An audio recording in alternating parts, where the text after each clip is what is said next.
presented by Vintage Guitar Magazine, with your host, me, James Patrick Regan, otherwise known as Jimmy from the Deadlies. And today I'm speaking with guitarist and owner and founder of Vertex Effects, Mason Marangella. Tom Bukovac calls him Sweet Mason. In our conversation, Mason tells us about his studio, where he has a wealth of classic amplifiers, pedals, pedalboards, and a crazy guitar collection with one of just about every type of guitar you would want. And Mason tells us about where he gets his stuff repaired when it's beyond what he can repair himself. Mason discusses his company, Vertex Effects, and what he does. Buffers, boosts, pedal boards, all used by the top session guitarists as well as performing guitarists. Mason also talks about his YouTube channel and podcast, Chairmen of the Boards, where Mason and his contemporaries discuss pedals, pedal boards, and their components. And Mason tells us about how he initially got his pedals in the hands of the top Nashville players and how he started in the field of pedals in the first place. Mason explains what a buffer does and the optimum pedal signal change. Mason talks about a project he documented on YouTube, having a Gibson R9 Les Paul transformed into a 1959 Gibson Les Paul, the way a 1956 Gold Top Les Paul are transformed into the 1958, 59, and 60 features, and what the results were. Finally, Mason takes us through what he's looking at for the future. To find out more about Mason and Vertex Effects, you can go to his website, vertexeffects.com. That's VertexEffects.com. Or the Vertex YouTube channel, or check out Chairmen of the Boards wherever you listen to podcasts. Please subscribe, like, comment, share, and most of all, review this podcast. And please support Vintage Guitar Magazine and all the wonderful things they do for us guitar players, because they do so many wonderful things for us guitar players. Here's my friend Mason. Hi, Mason. Hello. So, I mean, this is amazing. This space that we're in. So the Fawn Marshall, where'd that come from? This is a 60 or 78 JMP 50. Okay. And this is a funny story. I found it on Craigslist is the short answer. Okay. The long answer is this belonged to a Black Gospel church. Oh, wow. And this was their house amp since 79. I bought it from the pastor of the church. Here in Oakland? No, in East Palo Alto. Okay. And he was kind of explaining to me that, and he had I wish I had taken the pictures, because it would have been, I wasn't doing YouTube videos at the time, but if I had been, it would have been one of those amazing sort of barn find type things, because he had pictures of it being used in his church for weddings and all sorts of events. Did he kick down the pictures? No, I'm sure he would have at least let me photograph them if I had asked, but he showed them to me as sort of evidence that it was, of its use, And he said it hadn't been used in 20 years. The cabinet was kind of wrecked. I think that it had been sort of in a church storage area and people moving things in and out. And the cabinet was just kind of trashed. And, and I wasn't that interested anyway. I just wanted the head. And so here it is. It's a JMP 50. And I thought it would need a lot of work, but it just needed a basic tune-up. It was pretty ready to go. So if it did need a lot of work, would you do it yourself or would you take it to somebody? This is a good question. Ambitiously, when I get stuff, I think I'll do it myself, and then after it's been here for a few months, then I say, well, maybe let's just put it in somebody's hands. If it's an easy thing like tubes, then that's something that I can do. If it's filter caps or something that's a little more involved and requires taking the amp apart, then I probably won't do it. Yeah. Even though I could. It's kind of like that, the cobbler's kids that don't have shoes, sort of thing. And is that a plexi below it? No, that's just right after the plexi. I think that's a 69 100 watt super lead. Wow. And that's great too. I've had a plexi before, and I love those. And I think, as you probably know, and listeners know, that they can be really different, even if they are from the same generation. Sure. And I really like the Marshalls to be pretty clean, and this one is just kind of what I landed on. Yeah. The plexi was great from a collectible standpoint, but sound-wise, it broke up a little too early for the way I was trying to use it. Sure. Whereas this one, takes pedals really great, and I can still get the right type of crunch from it when it's really turned up. But these are basically twin reverbs. I think it kind of for folks that are 10 years younger than me, when they hear plexi, I feel like they've kind of had an unfair presentation of the amp, where a lot of the digital modeling and stuff like that will utilize the word plexi to sort of indicate like a grindy Marshall sound. Exactly. But like these don't really do that until they're super loud. And so I think really when people hear plexi, I think really what they're thinking is more like JMP, where there's a master volume and you have this ability to do it. Yeah. I think when they really hear plexi, you wouldn't see like a setting, I don't know, like on a pedal, like a twin reverb pedal, you know, because there's nothing, it doesn't really do anything distortion-wise until it's really, really loud. And I think same with the super leads, they don't really do much until they're really loud. If you had to get something like that fixed, where would you take it? Boy, my good friend Pat Brennan, he lives in Vacaville. He's kind of the guy that got me into this like whole industry, I would say. Oh, really? You know, he was like the first guy that like showed me a little bit about how to work on amps and how to work on guitars, and he worked for an aerospace company out, I think in Fairfield somewhere, that sort of Vacaville Fairfield area.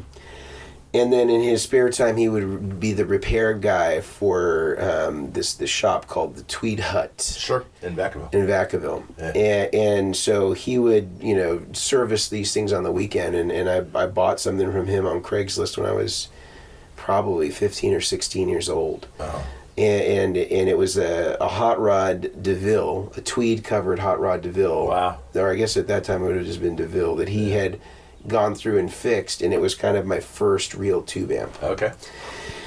And he was really generous with sort of volunteering information, and he had told me that, you know, he would show me sort of some of the basics, you know, because I wanted to learn how to do this stuff. And so anyway, there's a long story to say that Pat is the guy, like if I really don't want to do something, Pat's now retired, and you know he worked on this deluxe reverb recently. It needed filter caps, you know, and I didn't really. I'd been talking about doing it for a while, and then I finally had a video recording where we were supposed to use this amp, and I couldn't use it because it was too noisy. Oh, okay. And so I finally took it to him. So usually, you know, I'll have him do it, and then if I really have to, then I will. Yeah.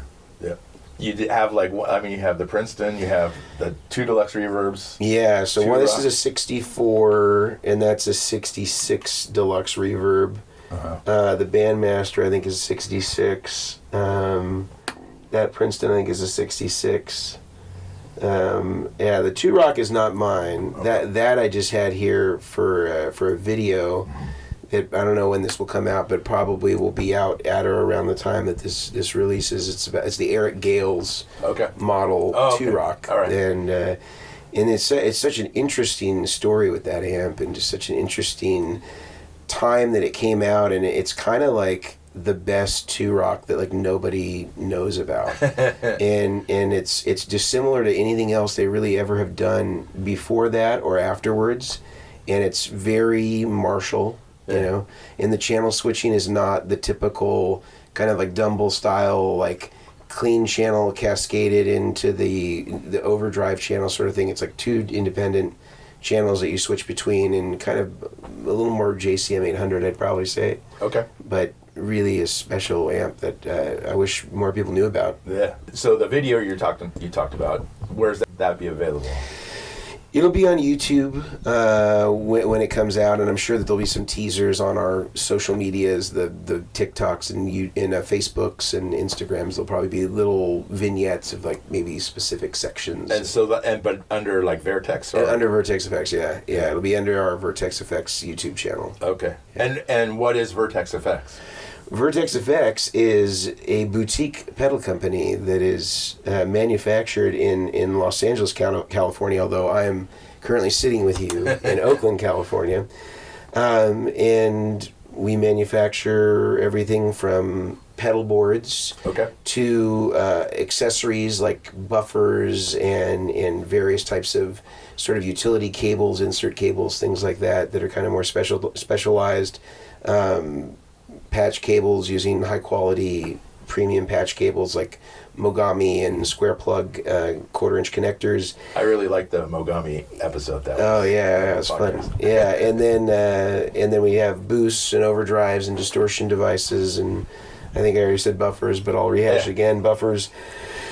And that's kind of what we do on the gear side of things. It's all analog. We don't do any digital stuff at this moment in time. That may change. It's certainly a trend that's really picking up a lot of momentum. Yeah. But that's kind of the. What's your role in the company?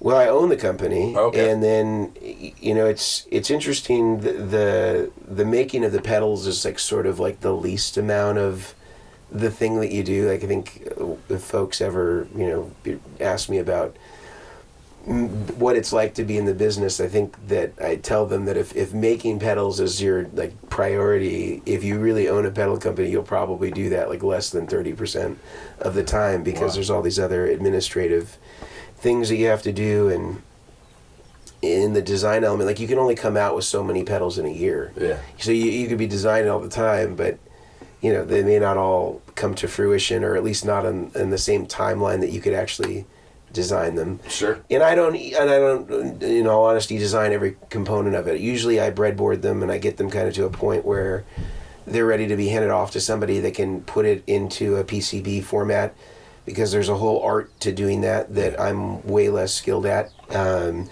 And can help you mitigate things like noise, can help you develop a bill of materials so that you know exactly what parts are going to best suit the circuit in a manufacturing standpoint, because those are really different things. Like somebody that's hand building a pedal one by one versus making it super consistent, so serial number 1 sounds the same as serial number 1000. Sure. They're different skills. Yeah. And so, finding those people that can help do that in filling in sort of my educational gaps in those spaces is something that's hugely important. And I like to be able to say that I did everything from A to Z, but the truth is I don't. I'm usually more of the idea guy, get the basic broad strokes down, and then we turn it over to another engineer that can kind of hone that, get the PCB developed. We have a mechanical guy that does all the enclosures. A lot of them are the same, because the format of our pedals has a couple of different common sizes. So, but it's still figuring out, okay, how does the PC board work in this context? How many layers is there going to be? Yeah. Those sorts of things. On this board, which is yours? So the Boost is mine. We're looking at my Nashville-inspired pedal board, where I ostensibly took all of the staples of all the big Nashville guys and put all those devices on the board. So the Boost is mine. The buffer interface, which is below it, also ours. I don't think anything else underneath here is ours. No, so those are the only two, because again, focusing mostly on what they use, and a lot of guys, the Boost has become a hugely successful, probably our most successful. Well, yeah, it's up there. It's close to most successful product for us. And in Nashville, it was really huge because Tom Bukovac was a very early adopter of the Vertex Boost, and kind of praised it. And he's one of those guys where if he likes something, he did. He just did. The other day, right, on his homeschooling thing. And so it's great because it allows. Is it just a clean boost, or not just a clean boost, but is it a clean boost? Yeah. So it's. The idea is that if you turn the boost all the way to 0, right, where it's not boosting anything, and you clicked it on and off, you'd hear no difference in it on versus off. It's not going to change the character of what you have going on. And there's a bunch of ways that you can do that, but our approach is really sort of what I call the do no harm, Hippocratic oath version, which is like we're just trying to not affect the tone. It runs at super high internal headroom. It's plus or minus 12 volts. You got 24 volts basically, and so it's pretty unclippable in the scenario of guitar pedals. You could run line or mic level through it. You wouldn't have any issue with it whatsoever, even though it's running on 9 volts on the input. Internally it's stepped up. And so it doesn't color the tone, which is the first great thing that it does. But the second cool thing that at the time nobody else was doing, and it's kind of like a stupid, silly thing that I don't know why nobody was doing it, but they weren't, is that we have this expression pedal that you can connect to it, or a volume pedal that you can connect to it via an insert or TRS cable. And how that works is when the boost is off, the expression or volume pedal is still running through the boost as opposed to running in series with the volume pedal. Okay. And it acts as a normal volume pedal when the boost is off. So when you're in the heel position, it's silent. When you're in the toe position, you've got unity gain. Yeah. And then when you step on the boost, whatever amount of volume boost you've turned the pot to reflect, that's now reflected in the taper of the volume. So it's still silent in the heel, and if you've added 8 dB, it's going to go up 8 dB above unity when you're in the toe position. Yeah. So for studio guys like Bukovac, they live on their volume pedals, Sure. and for us, having endorsements of guys like him, Tim Pierce, and Michael Thompson, and a lot of these guys, it's an easy sell when you have guys like that are backing it and have been using it for, it's been out since 2014, so Wow. it's been out over 10 years. Yeah. That's great. Yeah. And how did you get it in their hands?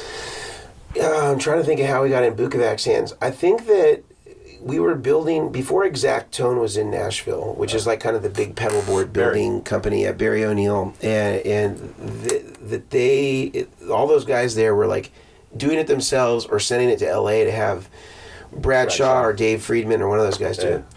And so Bukovac had seen my work, I don't know where, Gear Page, something like that, and called me up, and we got talking about gear and tone, and I knew who he was. I was a huge fan. And he sent me out pedals to build, and the first thing that I did for him, which has kind of become like a standard, is he had us rehouse his Nobles ODR1, which is now like a thing that Exactone does a lot of, rehousing of those, and also the Mostortion, which I have here, the MT10. Because the enclosures are just really fragile and not great, and putting them in more robust metal enclosures with a more robust switch just improves the longevity of it. So Bukovac had me do that before this was ever a thing. And I remember I did the first one and I sent it to him, and he's like, "You did it wrong. It sounds different." And we were racking our brains as to like what it would have been, and it turned out that normally when you convert a pedal to true bypass that's not true bypass, and the original Nobles is not true bypass, you would just defeat all of the switching circuit and just make it a more direct path to the circuit input and output. And so I just bypassed the whole FET switching that was on the input, and it turned out that was part of the sound.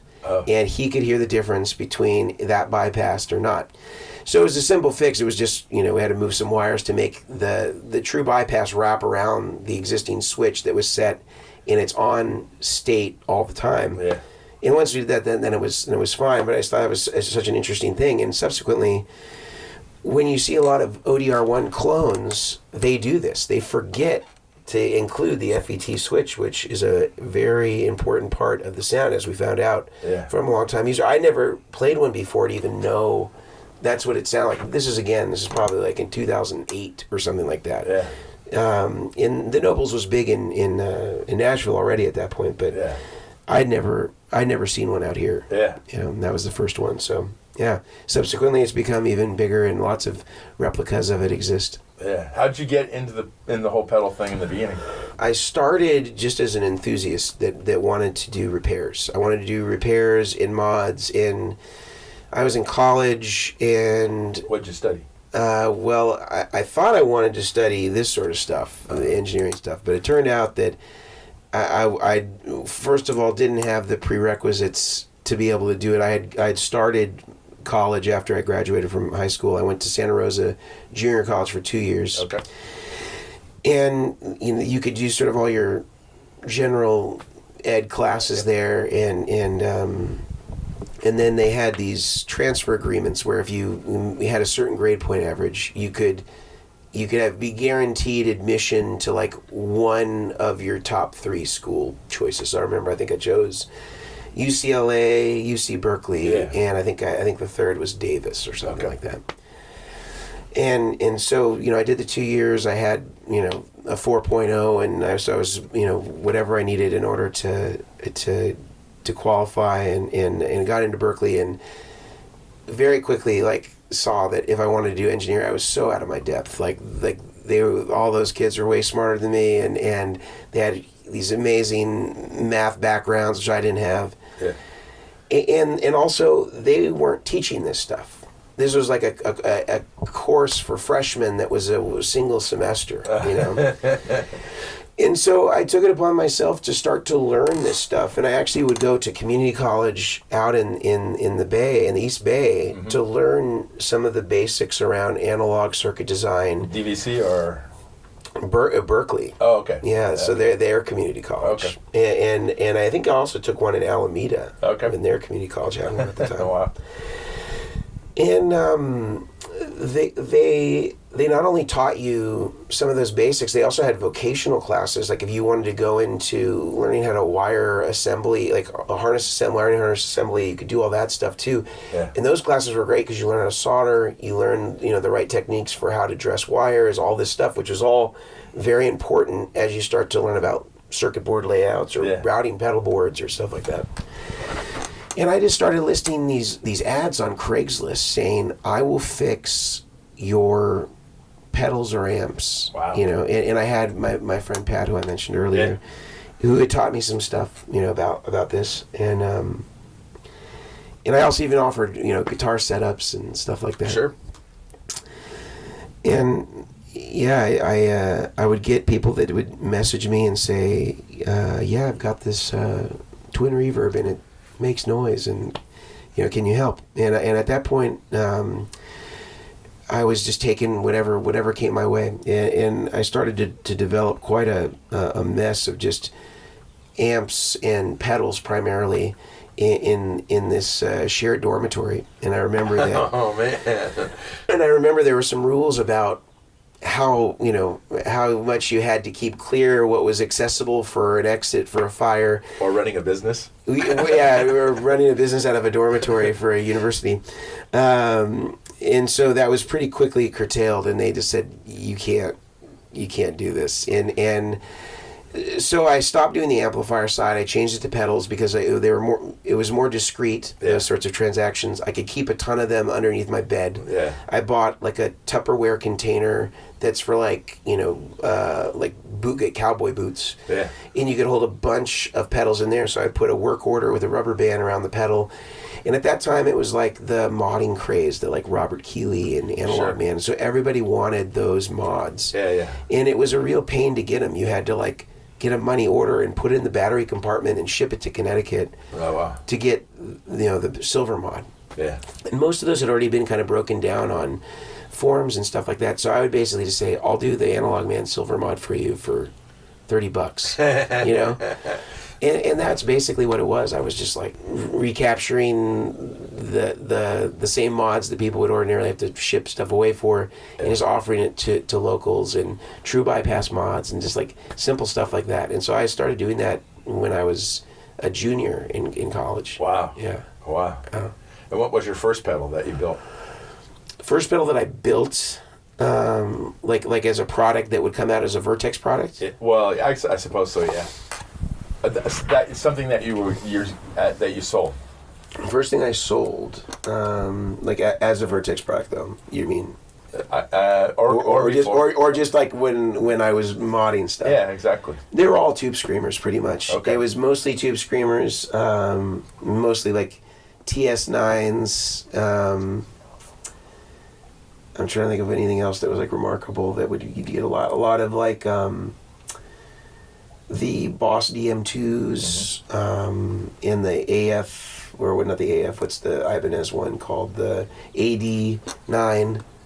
Those were also like, people wanted those true bypassed. Yeah. And so you drill like a hole through the Ibanez decal and you'd put a mechanical foot switch through it. Trying to think of what else. And then as far as like pedals, like that were said Vertex, probably the first thing that I sold would have been a buffer. Okay. I was making buffers pretty early on and selling those. And then as far as like stomp box style pedal, probably these modded Arions that I was doing for Michael Landau at the time. Wow. Where I was just taking, either... How did you run into Michael Landau? I ran into him. This is a funny story. So Michael Landau, I met him at the Hop Monk in Sebastopol. Okay. And I was a fan of his music. I was a fan of his studio career. Yeah. And I knew he used these Arion SCH-1s that were, cool. And so at the time he was kind of bouncing between a new SCH-1, a modded one that was made by a company called EWS that was kind of a division of Exotic Pedals. Okay. And I noticed that the EWS one was mono because when they converted it to a mechanical switch, at that time there weren't really any options for 4-pole double throw, which they needed to maintain the stereo. And so they were just using a 3-pole double throw switch and making it mono. And I remember thinking, okay, I'm going to see Michael Landau at the Hop Monk. I'm gonna get some of these SCHZs. I'm going to mod them and make them stereo, and I'm going to give him one at the show. And so I'm having dinner with my parents of all people because they were living in Santa Rosa at the time, and we're eating dinner. I don't remember if it was at the Hop Monk because they also had a restaurant, or if it was like across the street somewhere else. But Mike Landau and his wife were sitting in the booth right next to us. No way. Yeah. And I was probably, I don't know, 21 maybe. And I brought him the pedal, and I told him, about what it was, and he took it and was very gracious and played the show, didn't use the pedal at the show. Wow. And I got an email from him maybe a week or two later, and he's like, oh, it's great. I love it. Let me send you a few. You can do it again. And can I send you a DL4, at line 6 DL4 to replace the foot switches? They're going bad. Uh-huh. I did that, and he kept sending me mod work, and repair work stuff. That's how I got introduced to him. Wow. Right on. That's great. And so, just explain the buffer, how the buffer works. Yeah, so the buffer, I'll say buffers generally. All buffers should do this. The number that do is variable, but really the job of the buffer is twofold. It's to firstly load your guitar pickups so that from your guitar's perspective, it's seeing the same signal that it would as though it were plugged directly into your amplifier. Okay. And so for most amps in the guitar world, that impedance is a 1 meg input impedance. And so loading the guitar so it thinks that it's seeing an amplifier, therefore the pickups react similarly to how they would plug into an amp, that's job number one. Uh-huh. Job number two is on the output of that buffer is to convert it to a low output impedance signal. And the best way I could describe that simply is basically, when I say impedance, we're just talking about how sensitive is something to the internal or the external environment that it's in. If something's really high impedance, it means it's sensitive to everything. If something's low impedance, it means it's pretty much impervious. What we want to do with that high impedance guitar signal, because the guitar pickups and the guitar itself is very high impedance, when it hits the buffer, we want it on the output of the buffer to be converted to a very low impedance, so it doesn't care about what pedals are on or off or how high capacitance the cables are. Okay. It's going to basically make the signal as bulletproof as it can be within the context of, let's say, the pedal board, the rack, the rig that you're running. Yeah. And so what ours does is that, and we have multiple buffers in our buffer interface boxes. So you have one on the input that's designed for, to load the guitar, convert it to low impedance, and then you have all these various output buffers now that can go back to your effects loop if you have an amp with an effects loop, or it can go to stereo amps if you have stereo amplifiers, or if you run two amplifiers with effects loops, you can run stereo amps with effects loops, or wet dry or wet dry wet. It does all of the signal conditioning and routing within that box. And it has a transformer on one of the outputs so that you can isolate the grounds of your amplifiers, and you also have a polarity switch so that you can make sure the amps are in phase with each other. Sure. And it's kind of got all that stuff that's all in under the hood. Wow. Yeah. And what does one of those cost? At the moment that we're speaking, it is $249. I do not know how the tariffs will affect that in the future. Okay. How much of your stuff comes from overseas? Like well, raw materials? parts-wise, almost all of it. Okay. Yeah, 'cause even if we're buying it from a domestic supplier, they're still buying every capacitor, resistor, potentiometer, knob, the raw materials like the metal that your enclosures are made from. even if they're made here, the metal is from overseas. Yeah. So I would say if a pedal, just to use round numbers, costs $50 to make, at least 50% of that is subject to tariff. You know, and then the labor obviously wouldn't be subject to tariff. Yeah. But any of the parts would be subject to it. So it's not inconsequential how that would affect, and it wouldn't be just me. It's like there's any American pedal company Sure. is subject to the same thing. Yeah. Or any American manufacturer. Just Yeah. In electronics, yes, but in particular, will be in the same boat. Yeah. Yeah. What inspired you to take was it R8 or R9? Oh, an R9. Yeah, I got it right here. I'll hand it to you. You can synthesize it for the viewer or the listener. But what inspired you to send it to have it turned into? Yeah, this is a fun story. So this is I did a conversion project. Yeah. In essence, treating a contemporary Les Paul as though it were an early 50s Les Paul, in the way that you would maybe take that to a refinisher or restoration person to make it into a 58 or a 59 burst. So you take like kind of a gold top with P90s and convert it. Yeah.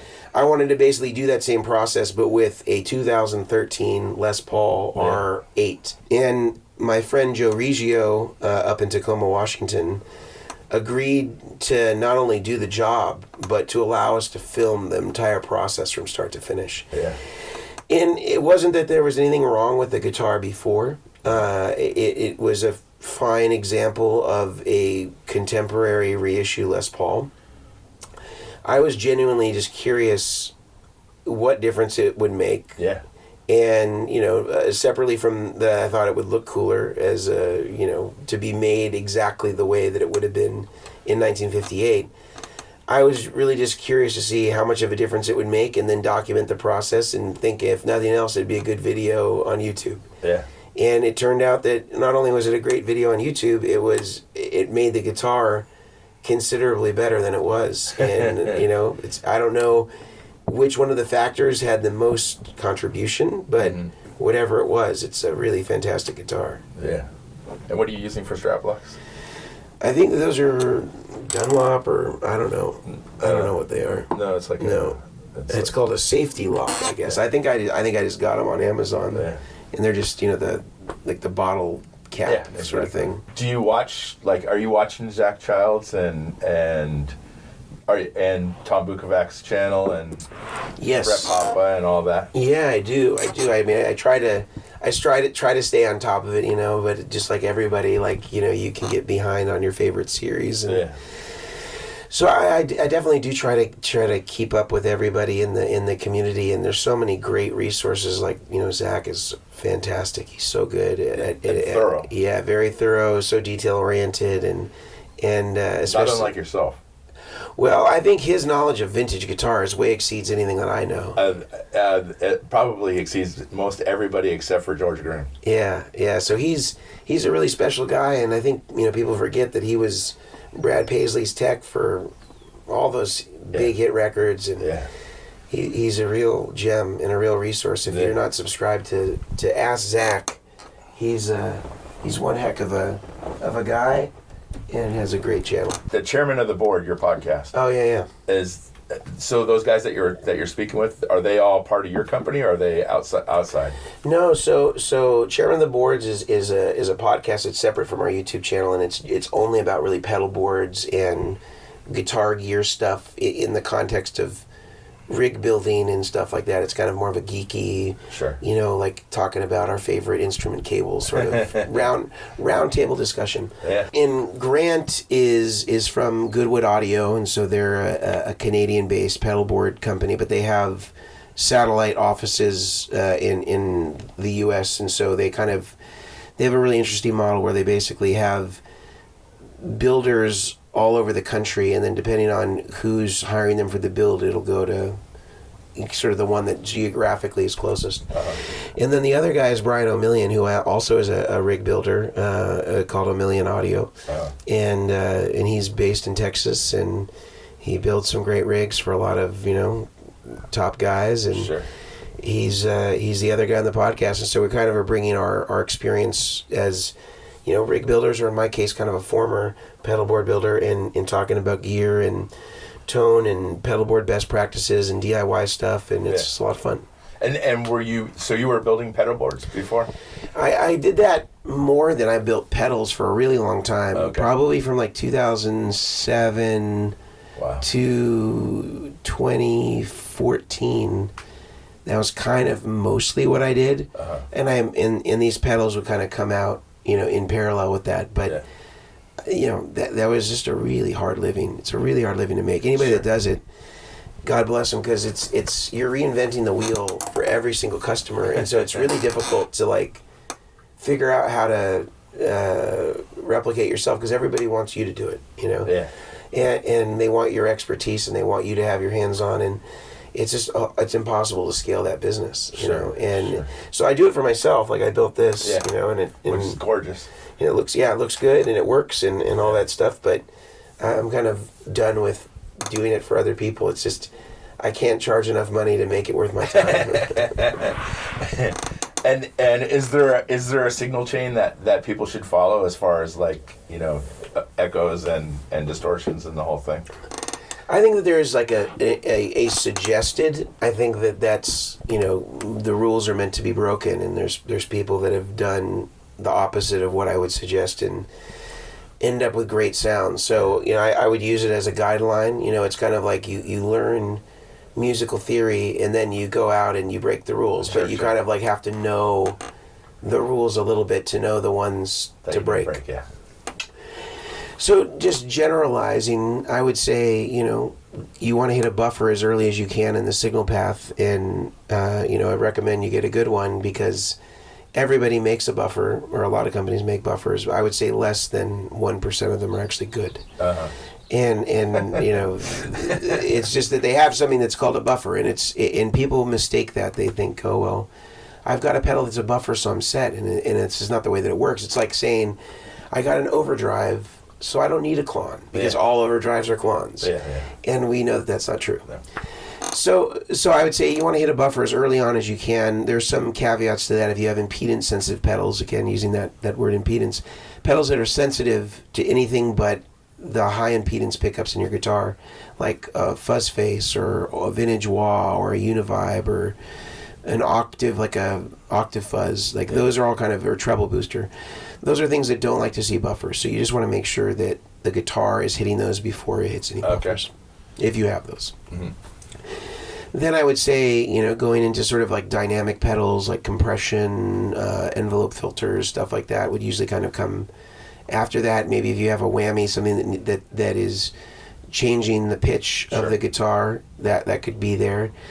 Then I would go into overdrives, in distortions, and there's a lot of different ways to think about this. Some people like to go from highest gain to lowest gain. It really just depends on how you hear things. I think that there are some pedals that just work better in certain orientations, and that's just based on the circuit. But my thinking is generally that if you have a super saturated pedal early on, and then you're better off, I think, adding, if you're going to stack with another device, having something lower gain after it that's going to add more output is probably the best thing, because if you slam it harder on the input, there's kind of nowhere else to go. It just ends up usually sounding less defined. So my advice for people when they're ordering their overdrives is I start with lighter gain and go to heavier gain. Sure. Now, on this board, it doesn't exactly follow that rule, because the rat is the last thing in the line, and that would be the highest gain. Sure. And just for this particular array of pedals and the way that I was using them, this worked better. So I'm defying my own rule here in the assembly of this pedal board. And so this is why, the ultimate test is your ears in like trying it. And then usually after that, I say, EQ pedals, clean boost. Usually I like putting a clean boost, obviously, after all the distortion, so it's just adding volume. If you want a boost that adds saturation, like more distortion, you could put that before the overdrives to hit them harder. And I've got that here with an RC booster that comes before everything. And then I say, modulation, so, vibrato, tremolo, chorus, stuff like that, I usually put after the distortion and EQ and boost.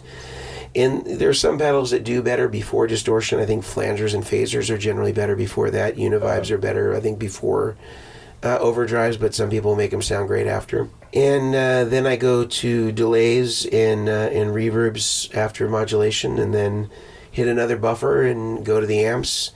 And if you have an effects loop, you could put that reverb and delay in the effects loop, maybe even some of the modulation devices in the effects loop, if you were to do that. But that's kind of the basic food groups, I'd say. Yeah. And do you make the physical board itself? Yeah, so this is one of our pedal boards. I think this one, the model is called a Turi Elite. Okay. And I think it's 29 by 16, I think. Yeah. And definitely a lot of real estate. Yeah, and we've got a ton of stuff here. There's 1, 2, 3, 4, 5, 6, 7, 8, 9, 10, 11, 12, 13, 14, 15, 16 pedals. Yeah.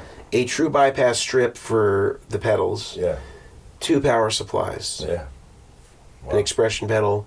So it's got a lot of stuff for that size. If you didn't have the tiered system like we have, it would be considerably deeper to achieve the same thing. Exactly. Yeah. And how many pedals do you have available right now for Vertex? Let's see. Pedals. We have our buffer, which has 2 variations. It has one that's like what you see on my pedal board, which is just is called the buffer interface, and that's kind of like any pedal board could accept that. It's designed for anybody. And the other one is called the buffer module, which is the same exact circuit, PC board, everything. It's just designed to load in to the sides of our pedal boards. And if you look at that pedal board, it's right behind you. You can see on the side of the pedal board, there's like a module there for power. Yeah. That has like 3 machine screws, and then you see a little IEC jack. So that's one of the modules that we have. We have buffer modules. That's the power module, and those can be interchangeable on the pedal boards. We make a buffer version that fits into that same size enclosure. Okay. And that's just for people that own our pedal boards that want to consolidate space and want to use that. We offer that. We have our boost. We have our ultraphonics, which is an overdrive that's kind of based on that Dumble style overdrive sound. We have one called a steel string that's kind of more of a clean sound. And there's a steel string Mark II, which is a single channel one. There's a steel string Supreme, which is a dual channel version, which is kind of, again, that Dumble clean sound that you would have heard guys like John Mayer and folks like that use. I'm trying to think what else. We have four different models of pedal boards with multiple variations within each of those models for different size risers and that are different widths and things like that within each one of those categories. Patch cables, customized power cables, insert cables, TRS cables, MIDI cables, all that stuff. So yeah, it's quite a few. Yeah, exactly. And people besides Bukovac that's using your pedals, and who's using your stuff? Oh man, everybody. I don't know if everybody, but Dan Huff just gave us this beautiful testimonial on our ultraphonics. I brought him some pedals when I went to see him last month, and funny enough, he actually I brought him an ultraphonics, but he actually already had one that I'd brought him, I guess, from the year before. Oh, wow. And he kind of as a nicety when we were there, was like, oh, I'll hook him up to my board, and I was kind of like, oh, he's just kind of being a nice guy and just kind of flattering us. And it turns out that he really liked it, and I thought, well, maybe the sheen will wear as I leave, and he's has a little more time to use it. And we've talked a couple times since I've been back, and he says he still loves it, still uses it, and so he's been using the ultraphonics and loving it.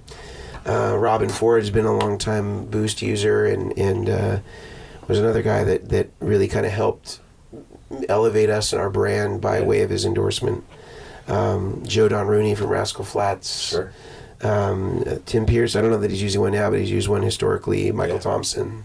A lot of the LA session guys, Dean Parks. Yeah. Paul Jackson Jr. Yeah. And do you interact with all these guys? Yeah. I we're not I wouldn't say I'm calling them every day. I mean, some of them do a greater or lesser degree, but they're always outspoken if somebody asks them about what they use, and they've always been real friends to our brand and to me, and we call on them for an interview. They're always agreeable to that. We've interviewed, I think, all those guys. Yeah. And they've been They've been great. They've been really helpful to us as a brand. And the interviews are at vertex.com. Yeah, they're on our YouTube channel. They may exist in some form on our website, but you just go to the Vertex Effects YouTube channel and they'd be there. Yeah. And as far as you as a guitar player, like, were you playing in bands and stuff when you were growing up? I did mostly jams. I did some bands. I played in some kind of like top 40 stuff when I was in college. Really? Yeah. Oh, man. And a lot of it was some of it was fill-in stuff, here and there. Because once I kind of really got rolling with like modding pedals and stuff like that, I spent my weekends doing that. Yeah. But yeah, I would play in those sort of contexts. And then I would play the blues jams and stuff like that. Now that's kind of more what I would do if I played out because there's no rehearsal. You just show up. Yeah. And sometimes there would be great people there. Sometimes there won't be. And it's kind of the risk you run. But that's kind of like what happens when you're not in a band, don't have time to rehearse. You show up and you're gonna play Mustang Sally or something like that. But you're playing your own demos on the. Yeah, my audience is the internet for some of the demos or some of the video stuff we all play. You're great. You're fantastic. Oh, thanks. I feel like one thing I'm good at doing is not being a virtuosic guitar player, but just like sort of knowing my limitations and sort of choosing appropriate songs for my skill level, so that I don't have to fall flat on my face. I can choose things that I can pull off. Can we talk a little bit about your guitar collection? Sure. Yeah, let's go for it. So anything? I mean, there's the R8 that's now converted. Anything else that's sort of vintagey? The only real vintagey stuff is this 335. Yeah, this is a 68 335. And it's all original except for the tuners are not original. And the 10E marker. Oh yeah. That's just so when we do a string change, we know what we're doing. Oh, okay. And it had a Bigsby, and so the stop tail piece is not original. Okay. But other than that, all the pickups, everything like that is original, and it's a great guitar. It's beautiful. Yeah. Beautiful. And it's not the desirable era where it does have a narrow or a nut, but it's not that bad. It's not that bad, but it's a really lightweight 335. Yeah. I bought this from a jazz player. It needed new frets. Gary Brower. I bought off Craigslist. How much stuff do you buy off Craigslist? A ton. I buy most of this stuff off Craigslist. How far is your search area? Oh, not that far. Maybe 100 miles or something like that. Yeah, I won't do any heroics. But I feel like if you know what you want and you're patient, you can find it. It's Craigslist here at least is very very active. Yeah. Okay, so I got that. This is a 60 Junior. Yeah. And beautiful. That is all original except for the tuners. I think it's been refretted just looking at it. There's no way those are original frets. They're a little jumbo, huh? Yeah, they're pretty big. And it had a headstock brake, which you can see. Yeah, but somebody did a great job. Oh. Well, from the front, it's definitely. I wouldn't. Maybe it's stability wise. The dowel method. Yeah, so this one might actually be a good candidate to bring to Joe Reggio to make that part of it right. Yeah. But yeah, so this is an original Junior, and then I have another one that I'll hand you the mic here real quick just so I can show it to you. In the original case. Oh man. So this one, my buddy Pat, the one I mentioned earlier that kind of got me into the game. Yeah. He brought me this a couple weeks ago. This is a 62 SG. Yeah. I guess this would be a special, right? Yeah, it would be the special 2 pickup. And somebody did some abominable things to it. It's currently painted in skateboard paint, is what he told me. Oh wow! They shave the binding off, as you can see, to make it a thinner neck, which is a bummer. Yeah. But it does have the original pickups, original wiring harness, which is great. Yeah. It doesn't have a bridge. It doesn't have tuners. but it's old wood, it's featherweight, and this I think would be a great, even though it's bastardized, I still think it would be a good refin project, and I'm sure it's going to sound great. I mean, just feeling how light it is, and and it has the original pickups, which is a very important part. Just refinish it in cherry. Yeah. And get a new pick guard and some new tuners, and I think it could be a great guitar. Right now, my plan is just to put it together, just to see how it sounds. Sure. And then we can sort of evaluate, whether it's worth it to go all the way with the refin and get it, as close to. It can never be fully stock again because of that. Whoever stupidly shaved the binding away. So this is my other vintage guitar, I guess. Oh, yeah. But everything else here is all either custom shops or something contemporary. Yeah. Gorgeous stuff. And so this is the Dan Huff guitar? Yeah. Check this thing out. So this is sort of like the closest to Dan Huff's guitar that I think is in existence.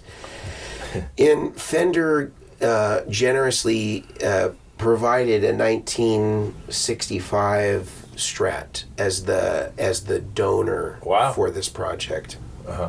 And it's gone through a lot of hands, from Joe Riggio to Gary Brower, to sort of match everything from, and James Tyler as well. So Tyler, who did all of Dan's guitar modifications, they did the whole entire pickguard assembly. Wow. Which is a very involved process that has Seymour Duncan hot stacks, but the old school ones that have fully solid colors. Yeah. So it's just like a fully black cover. It's got a JB that's not Fender spaced. It's the original Gibson spaced, like the JB would have been, because that's what's on Dan's. Yeah. It's got the Demeter preamp. It's got all the switching for the series parallel for each one of the pickups. It's got a Wilkinson. Wilkinson provided that for me. Seymour Duncan provided the pickups. Yeah. I went out and found those Spurzl tuners and the right string tree. And Joe got the right style decal for that era of, because the decal was the right font, but it was like the wrong color, and that's how it is on all the Fender reissues. Their transition logo is really not right. Okay. And so Joe got me the right one, and you can even see he removed letters in the places where Dan's are removed, and really went all in, and kind of trying to match the aesthetic. Black strap locks. Yeah. And it plays and sounds great. Yeah, it does. Yeah. So the point of the project was just to it was just kind of like it'll be a video, and I think the video title, and we'll see when it actually comes out, but it's sort of like the Fender custom shop wouldn't make this, so I did, sort of thing.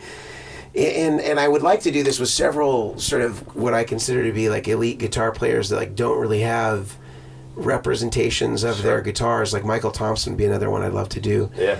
And I have a potential donor body here that could work for that. But yeah, so this is kind of my Huffcaster. So have you showed Dan Huff yet? No. I'm sure I think he won't care, but I'll be anything but flattered. Yeah, but hopefully it makes me play 5%, even 1% more than like him. I'll take it. Yeah, right on. So that's that. Any others here that are catching your eye? They're all gorgeous. How often do you have to fly out to do business and stuff? How often are you in LA or? I'm probably there like twice a month for like a couple of days, and usually it's like coinciding with just like an interview that I have scheduled or something like that. So it's all, everything's pretty easy to get to there. Burbank is a 45-minute flight from Oakland, and I'm very close to the Oakland airport. So, it's a 15-minute drive to the airport, and, I've got it kind of down. It's, it's $22 to park for 24 hours at the airport, which is cheaper than an Uber. Yeah. And, usually I can do what I need to do within that time frame. First flight out at whatever, 6:25 a.m. and the last flight back in the evening at 9:10. That's usually the route I'm on. What about Nashville? How often do you go out to Nashville? Not that often. Probably like once or twice a year. And it's a little harder now. They used to have a direct flight to Nashville. They don't anymore. So now you have to go through Denver or Phoenix or one of these places, which is not a big deal, but it just adds a layer of complexity to things. Exactly. Yeah. And would you be carrying guitars when you did that? Generally not. No. Generally, just if it's for an interview, I'm trying to just carry on my suitcase and then have a backpack with just like, a laptop and stuff like that. Yeah. What's down the pike for the company? As far as products or as far as interviews or both. Okay. Well, we've got one of the things I can't talk about yet because it's still in the works, but I think we'll probably be here in September, I'm thinking. And then we're working on some stuff to kind of address the trend of people really moving away from tube amps and into a lot of these modeling devices. And we're working on a tube preamp, which is super simple. It's just 12AX7, stereo in, stereo out. And I think that, Neural DSP and UA and all these companies, ToneX, they've done a really great job at sort of capturing like a Polaroid, like a snapshot in time of certain amplifiers. Yep. And in listening back on monitors is fairly indistinguishable, I think, at this point. And there's probably some arguments within that, but I think generally we can agree that that's true. Putting words in your mouth as a listener now. And I think that the biggest thing that I notice when I play them is not so much how they sound in playback, it's how they feel when you're recording them with them. Sure. And so my thought was we're not going to be able to stop this technology from improving, but how can we support it and use what we know to be part of the sound and feel of tube amps, and it's tubes. It's the inherent idiosyncrasies of tubes. Sure. And how that changes the dynamics and the way we play. And so this device basically is just giving you a tube stage that you run into before you run into the front of your modeling amplifier or your amp sim. Yeah. And it just imparts some of that essence that you would hit when you would run into a tube preamp. Sure. And it'll be small. Yeah. It'll be powered by 9 volts, maybe 12 volts. Uh-huh. And at a current that most of the modern power supplies can provide, and will give you that. And so you still have your your MIDI capabilities of your amp sim or amp emulator, but you have this feel and this essence of the tube. Yep. And our thoughts, that what's really prevented it from being a sooner release is just the tariffs and not wanting to invest heavily, in thousands of units before we kind of know where the dust settles. Sure. Because that'll affect pricing and all this stuff. Yep. So that's kind of where we're going and with things, and I think that it's again going to be a fairly small enclosure, pedalboard friendly, somewhat easy to power. It's not going to be 9 volts, 20 milliamps, but it'll probably be 9 to 12 volts, 4 to 500 milliamps. Sure. And it'll give you all that stuff. You could even use it as a tube buffer if you wanted. I wouldn't recommend it for that because it will color the sound a lot. Yeah. But but in the amp context, that's what the tubes do. They color the sound, they change the feel, they make it spongier and softer and things like that. So that's the intent. Yeah. That's cool. Yeah, and then video wise, we've got a ton of cool stuff coming. We've got Joe Don Rooney will be coming out, after the recording of this. We've got Justin Ostrander, who's a fantastic Nashville guitar player, has a great YouTube channel as well. Yeah. We got Daryl Sturmer from Phil Collins and Genesis. Yeah. I flew out to Milwaukee a couple weeks ago and filmed with him. And then we've got Lyle Workman, another Bay Area legend from San Jose from Bourgeois Tag. Yeah, Bourgeois Tag, and also Todd Rundgren, and he played on what was it called? Something Human. Yeah. I can't remember the name of the album, but played with Todd Rundgren and played on that record with a lot of heavy hitters. Narda, Michael Walden, Sure. Randy Jackson, Vernon Ice Black was on that too. And then kind of getting into his film scoring career and the work he's done with Judd Apatow on 40-Year-Old Virgin and Get Into the Greek and Superbad and hiring all these legendary players like Bootsy Collins to play on that. So anyway, we had a really cool conversation with him and Jellyfish, the other band he played with. Another Bay Area band that was, I think so underrated and just wrong place, wrong time. And let's see, what else we got coming? And so these are all on your YouTube channel? They're either will be out at the time we're speaking about this, or will be coming in the next few weeks. Is do you make money off YouTube? These we can't make money off of because we're having them. The whole scope of the interview is we're not just talking to them about their careers, but we're also sort of guiding them into sort of the songs that were most defining of their careers, and then they're playing excerpts or entire passages of the song. I gotcha. So as soon as they hit the first note, we're under sort of the governed by the YouTube laws that say you can't reuse licensed music without the money going to the rights holder. So in most cases they don't get taken down, but they just get we just don't get any monetization. Sure. We do have sponsors for those, which do help offset the costs to create the videos, but most of the time they don't break even, I would say. Occasionally they break even, occasionally they make some money. It kind of depends on the sponsor, the sort of the how noteworthy the player is, but we're doing this because we love to do it, and because of the pedals and the pedal boards and all this stuff, it allows us the opportunity to be able to give back to the musical community in this way. So although it's great to at least break even, it's not at this moment in time the objective of the interviews. It's about making an educational piece that can honor these great players that were behind the scenes of a lot of this great music that we all know and love. That's great. That's fantastic. And in turn, support your pedal company, maybe. Yeah, that's the hope. And it's not some of this stuff, because it's kind of abstract. It's not necessarily trackable, but to the degree that we're here and we're selling pedals and people know about our brand and what it is that we're up to, that's also an important element to being in business and having some recognition in your community.